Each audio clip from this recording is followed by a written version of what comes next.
Yo, c'est Noémie et aujourd'hui je vous retrouve pour un book unhaul. On est le 27 mars, c'est le printemps et qui dit printemps dit ménage de printemps. Étant donné que la plupart des livres que je possède, que j'ai lus et que j'ai aimés et que j'avais décidé de garder se trouvent actuellement dans des cartons, soit à la cave, soit au garage, parce que je n'ai pas la place de tout garder ici, je n'ai pas pu faire le tri dans ma bibliothèque de livres lus. En revanche, j'ai fait un gros tri dans ma pile à lire. De ma pile à lire, j'ai retiré tous les livres que je n'avais finalement plus envie de lire ou que je n'ai jamais eu envie de lire mais que je gardais je ne sais pour quelle raison. J'ai décidé qu'il était temps de faire un gros tri et j'ai pas mal de titres à vous présenter aujourd'hui. Vous retrouverez tous ces titres dans ma boutique Rakuten dont je vous mets le lien en barre d'infos. Seulement ce n'est pas vraiment la peine d'y aller maintenant puisqu'à cause du confinement, j'ai mis ma boutique en vacances puisqu'évidemment je ne peux pas me déplacer pour déposer vos commandes jusqu'à la poste ou jusqu'au magasin. Donc pour l'instant, même si vous cliquez sur le lien, vous n'atterrirez pas sur ma boutique, ou en tout cas vous atterrirez sur ma boutique, mais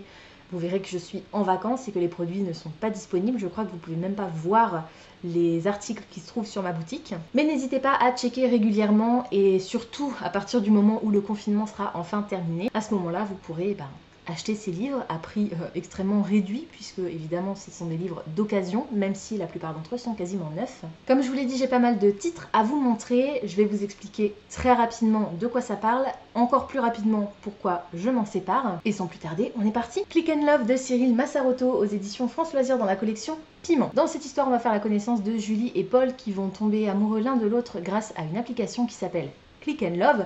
Malheureusement, cette application censure toutes les informations qui pourraient leur permettre de se rencontrer. Ils vont donc essayer de piéger la machine. C'est un thriller romantique d'après ce qu'il me semble me souvenir. J'avais très envie de le lire quand il est sorti, mais le soufflet est retombé, tout simplement. Âme sœur de John Mars, également aux éditions France Loisirs, c'est un thriller dans lequel un simple test ADN vous permet de trouver votre âme sœur. Évidemment, vous vous doutez bien que tout ne va pas se passer comme prévu et que les âmes sœurs ont des secrets et certains d'entre eux peuvent même s'avérer mortels. Pareil que pour Click and Love, celui-ci me faisait très envie quand il est sorti, le soufflet est retombé et finalement le thriller c'est pas vraiment mon genre de prédilection. Je préfère me consacrer aux lectures qui me font vraiment hyper envie, j'en ai tellement dans ma pile à lire que celui-ci malheureusement il va passer à la trappe. Les tomes 1 et 2 de Simon Thorne de Amy Carter, donc Simon Thorne et le sceptre du roi animal c'est le tome 1 et Simon Thorne et le nid de serpent c'est le tome 2.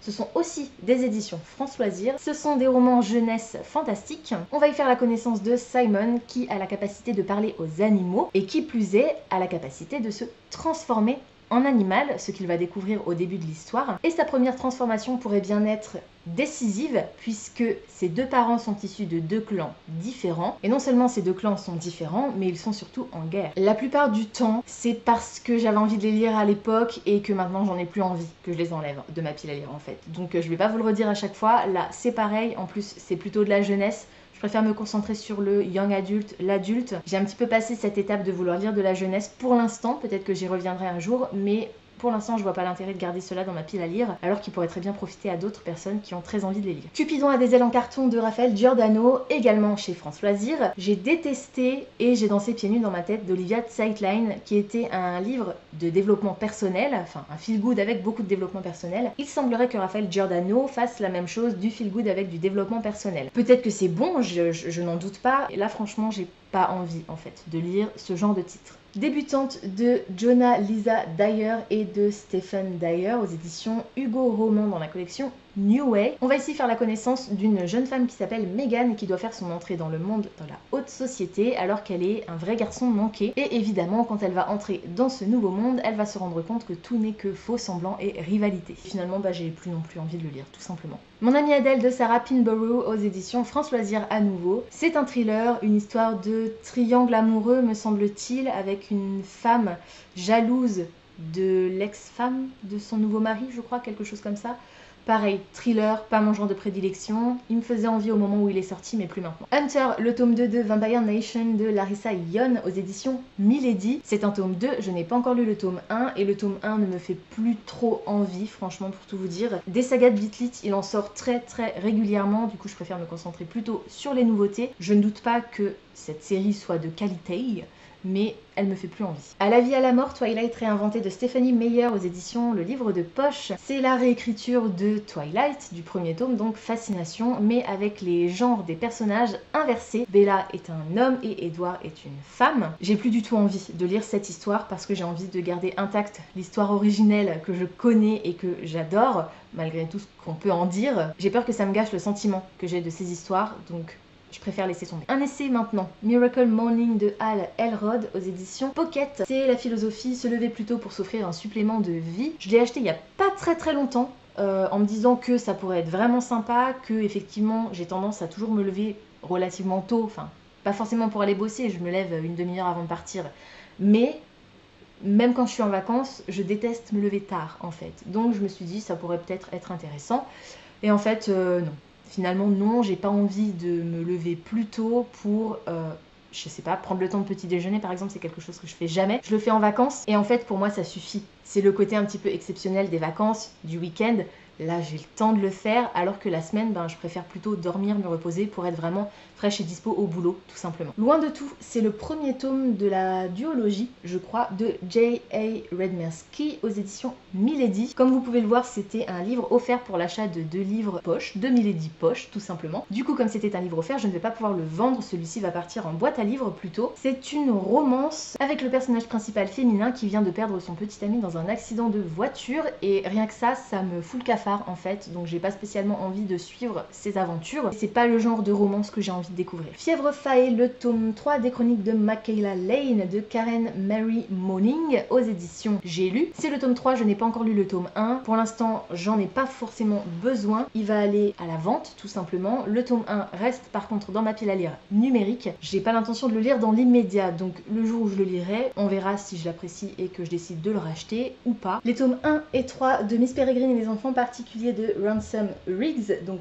le tome 1 aux éditions Bayard et le tome 3 chez France Loisirs. Je pense que vous connaissez cette histoire, j'ai pas forcément besoin de revenir dessus. Les bouquins sont vraiment très beaux, ils sont parsemés de photos, mais j'ai vu le film de Tim Burton, je l'ai pas mal aimé, mais j'ai pas spécialement envie de lire les romans pour autant. Du coup, ils font de la place pour d'autres lectures. L'oiseau et la lame de Megan Bannon aux éditions Albin Michel, qui était le roman de la 1001 livre box de février 2019. Je me suis spoilé la fin, en fait, tout simplement, et c'est genre un méga gros spoil, c'est un one shot. Je suis vraiment dégoûtée parce que je l'avais commencé et que le début me tentait bien, mais m'étant spoilé la fin, j'ai plus envie de lire cette histoire en fait. Et c'est dommage parce que je suis quasiment certaine qu'elle m'aurait vraiment plu. Peut-être qu'un jour, dans des années, quand j'aurai oublié comment ça se termine, je reviendrai dessus. En attendant, j'ai plus envie de le lire.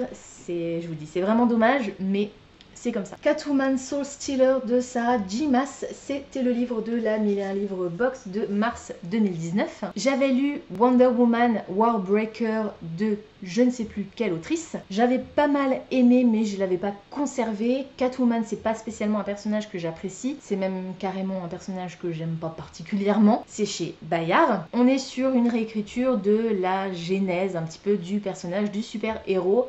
On avait Wonder Woman en premier tome, je crois que le tome suivant c'était sur Superman, Catwoman en tome 3 et le tome 4 devait être sur Batman, il me semble, avec à chaque fois un auteur différent. Les loups, le secret des murmureurs de Loïc Leborgne aux éditions Mamé, que j'ai depuis les Imaginales 2018, donc ça fait bientôt 2 ans que je l'ai dans ma pile à lire. J'ai tout simplement plus envie de lire ce titre en fait, voilà, ça va pas plus loin, je cherche pas particulièrement d'autres excuses ou explications, j'ai plus envie, c'est comme ça. Un karma presque parfait de Roxane Dambre que j'ai également depuis les Imaginales 2018, peut-être 2019, mais c'est pas sûr, que j'avais commencé pour une pile à lire mensuelle quelconque et auquel j'avais pas forcément hyper accroché, que j'avais mis en pause, je ne sais plus pour quelle raison, et j'ai franchement pas envie d'y retourner, tout simplement. C'est de la romance contemporaine, classique, on va dire, donc voilà, si ça peut vous intéresser, n'hésitez pas. Juniper Lemon ou la stratégie du bonheur de Julie Israël aux éditions Casterman, c'était le roman de la 1001 livre box de juin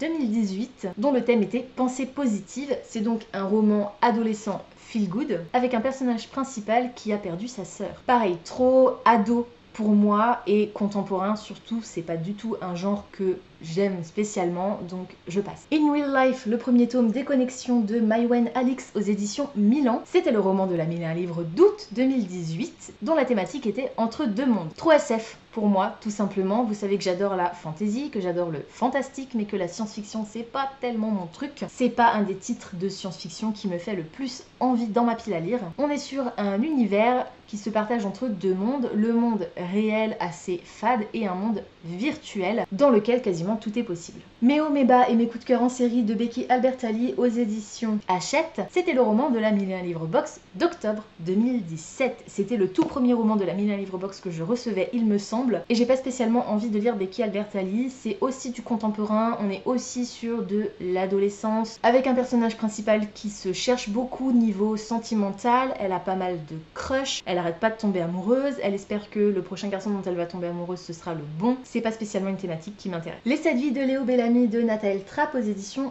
Robert Laffont dans la collection R. Je l'avais commencé, ça partait bien, mais il a de pas bons échos en fait. Ce roman apparemment c'est pas génial.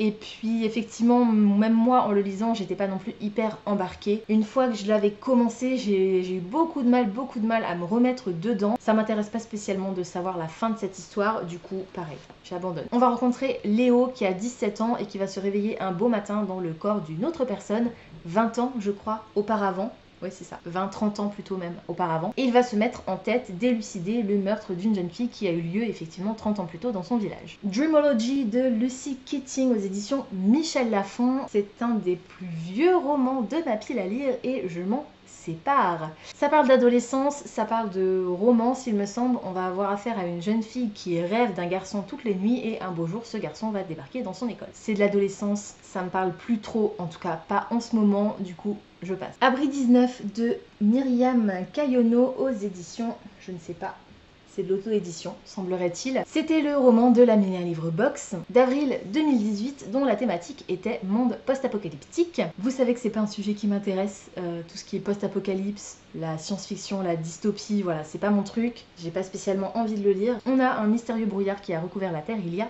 11 ans et la population est parquée dans des bases secrètes. C'est donc une histoire de survie dans un monde post-apocalyptique, sujet qui effectivement ne m'intéresse pas du tout. Et le dernier titre de ce Unhaul, donc des bouquins dont je vais me séparer, c'est L'Archipel, le premier tome, L'attitude de Bertrand Puard aux éditions Casterman. C'était le roman de la 1001 livres box de février 2018 dont le thème était prisonnier.